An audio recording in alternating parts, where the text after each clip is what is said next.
How's it going, everybody? Welcome back to the Vaughn Homestead. Today I was just going to update y'all on a new water system that I'm going to be doing now, or at least, as long as it works out, I will be. This is a 32-gallon water tank. I have it set up between two of my coops, Jack's and Tweety's. Of course, I had to take Tweety out to where I could actually go inside this pen without getting, sliced and diced up by him. And what I'm going to end up doing later this evening is on the other side of it where the sun kind of comes in, because of course on the back side we have all the trees shading.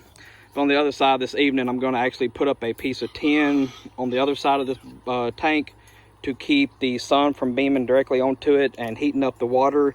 And plus, the sun shining directly onto it can allow this to build algae inside of it. So of course we want to avoid that.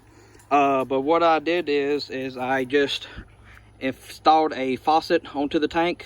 I did have to do a little bit high, so of course the bottom, this bottom area, water here, I won't be able to ever get that water used. But again, if anything settles like dirt or whatever, that'll also help it to keep from clogging anything up.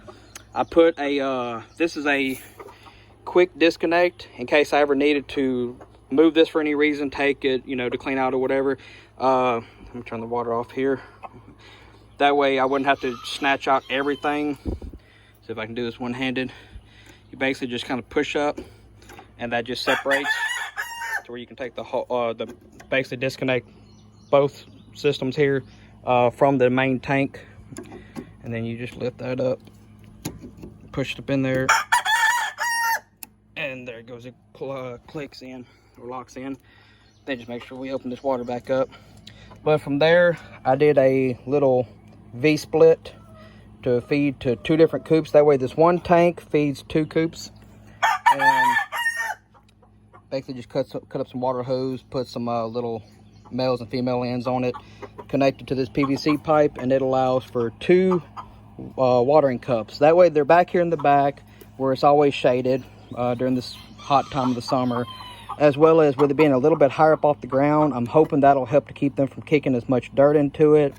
Plus, as you can see over there, maybe a little bit, you can see where Jack and them like to roost on top of their buckets, and they poop and all that all over into their water cups. So this makes it where they can't roost on nothing. Hopefully they can't kick much dirt into it or anything like that. I basically just bought some summertime pool noodles, split them down the middle and put them over here, so that way that also helps to insulate the water inside here. I'm sure a lot of us know that feeling of you pick up a water hose, turn it on, and whenever you go to take that sip out the water hose, you get that first bit of hot water coming out. So of course it's shaded back here, so this shouldn't have to worry about much sunlight heating that bit of the water up. But like I said, that'll help to kind of help to insulate that. Plus of course once it comes wintertime, hopefully it'll help to keep too much from the pipes freezing up. But yeah, like I said, it allows us to supply water to two different coops.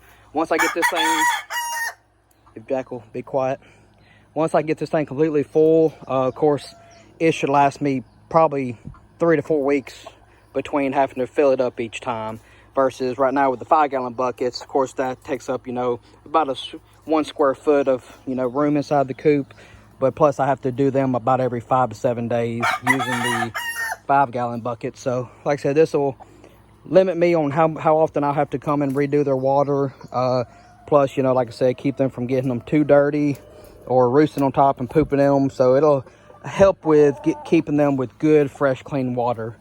Of course, you may want to Google this to verify what I'm saying, because I'm gonna have to relook it up. I want to say it's, if you want to help to keep the water purified, you can add bleach into it. It's 1/4 teaspoon.